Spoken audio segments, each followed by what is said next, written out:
Hi, this is Rod, your real estate guru, and our topic is days on market. How long should your home be on the market before people start to feel like, wow, that's been out there a long time? There must be a problem with that. It hasn't sold yet.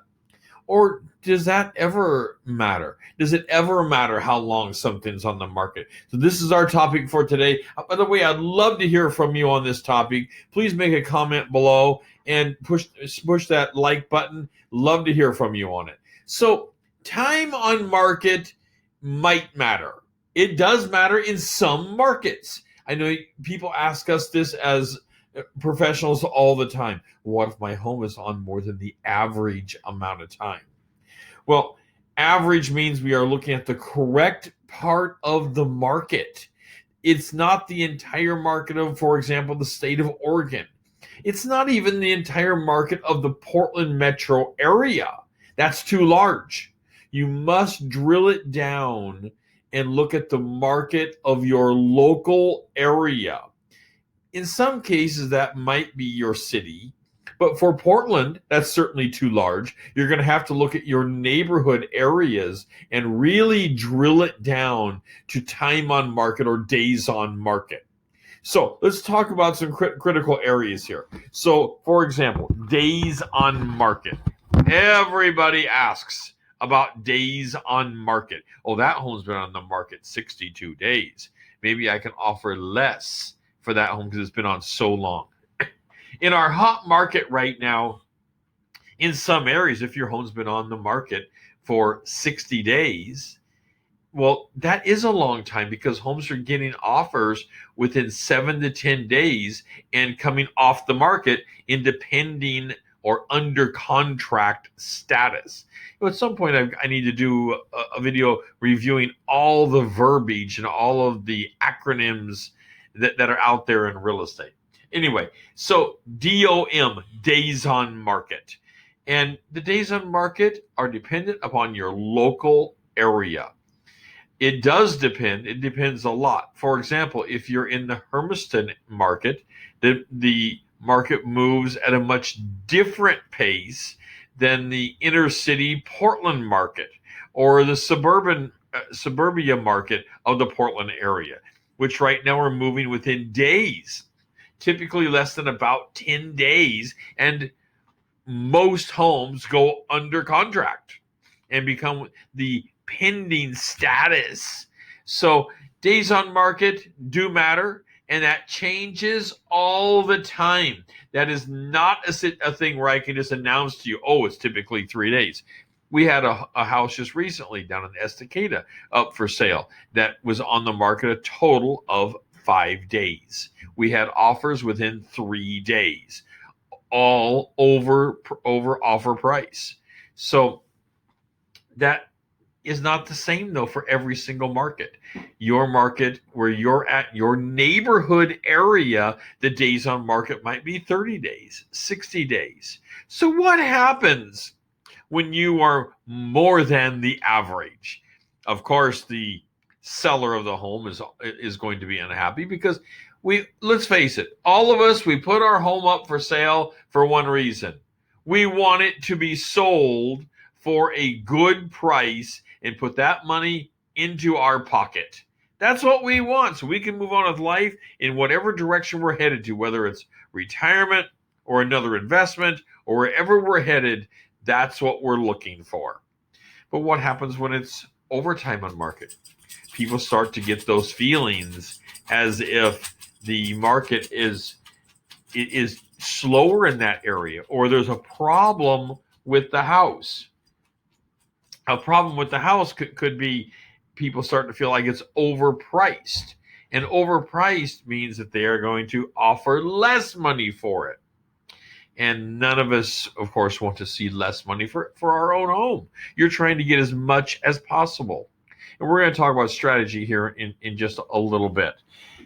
So number 2 is knowing your particular market. This is where a professional is really handy because they operate within your market all the time, and it's easier for them to pull large amounts of data that have happened recently And that recent data is what's driving the days on the market, which is our number one point for time on market is how many days? How many days has it actually been that your home's been on the market? So knowing your market and what's happening within your market. 60 days might be fine in some markets. 90 days might be fine in some markets. It was only a few years ago that 6 to 8 months on market inside a major city area was quite normal and was not looked at poorly. But the market was very different at that point. Right now, we are in what's called a seller's market, which means there are few sellers and lots and lots and lots of buyers. Just the opposite when we have a buyer's market, where there are few buyers and tremendous amounts of sellers. But right now we're in a seller's market. That's what has caused our inventory shortage, is this seller's market. So the number one was how many days on market is typical for your area. Number two is knowing your market. And that is knowing your market for what is the typical time, amount of days for your type of home. That's your price of home, your location of that home, and style of home. All these things matter. Before I get to the number three, I want to ask you, please take time to smash that like button. I love that. And if you get an opportunity to go to my channel, please take time to subscribe. It's hugely meaningful to me. We try to get these videos out there so we can be a resource for you. All right. Number three, strategy. Strategy plays a deep role in the top two areas I've already talked about, which is days on market and knowing your market at a very internal depth of knowledge for that market area. So you really want to have that knowledge. So strategy, though, makes the big difference. So if, for example, if you are skimming the market, you're at the top level. So let's say your home is worth, we'll just say approximately $400,000, but it might sell for $430,000. But that's really, looking at the very top of that particular market. Well, if you're asking for $29,900, you are going to be in the skimming area where you're skimming that top piece off of the market. And there are going to be fewer people in that skimming area. So it's going to take usually more time. Now, in the market we're at right now, that may not be a lot more time, but it certainly could double, triple, quadruple the amount of time to get offers. Or if your strategy includes going down and getting a bidding war going, so you're going to the bottom of the market. So again, using that same $400,000 house, let's say you decided to post for $359,900, knowing that you're going to get a lot of people look because your home is actually worth more money than that. Well, this is another strategy, and it might drive a lot more of the market to take a look at your home. Now, getting the ultimate price you're looking for can be done in both strategies. And then there's strategies I'm happy to talk to you individually about, all in between, particularly based upon your home and your needs and what your plans and goals are for getting out of that home. Getting out of the home both financially and just going to leaving to wherever you're going. So strategy plays a deep role into days on the market and knowing your market.